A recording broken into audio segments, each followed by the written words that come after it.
వల్లభనేని వంశీ తాను ఎన్నికల్లో పోటీ చేయనంటూ రివర్స్‌లో వైసీపీ హైకమాండ్‌కు బెదిరింపులతో దిగుతున్నట్లు జోరుగా ప్రచారం జరుగుతుంది. గతంలో ఆయనకు ప్రత్యామ్నాయాన్ని చూడటానికి పార్థసారథి గన్నవరం నుంచి పోటీ చేయమని చెప్పారు.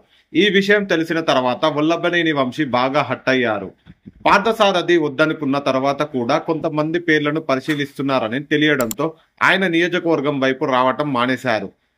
నెలన్నర నుంచి ఆయన గన్నవరంలో లేడు. హైదరాబాద్లో ఉంటున్నారు. అనుచరులతో కలిసి టచ్లో లేరని చెప్తున్నారు. ఆయన పార్టీ వ్యవహారాలు పట్టించుకోవడం లేదని ఇంటెలిజెన్స్ సమాచారం ఇవ్వడంతో వైసీపీ పెద్దలు వంశీని సంప్రదించారు.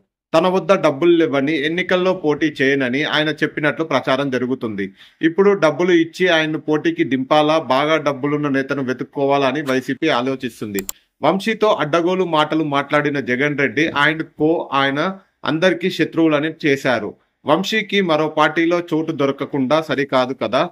ప్రభుత్వం మారితే ఎమ్మెల్యేగా ఉన్నా లేకపోయినా అజ్ఞాతంలోకి పారిపోవాల్సినంత ఘోరమైన పరిస్థితిలో ఎదుర్కొంటున్నారు. ఇలాంటి సిచ్యువేషన్లో ఉన్న పార్టీలో ఉండి గట్టిగా పోరాడి ఏదో ఒకటి చేయాలని ముందే చేతులెత్తేయడం ఆసక్తికరంగా మారింది.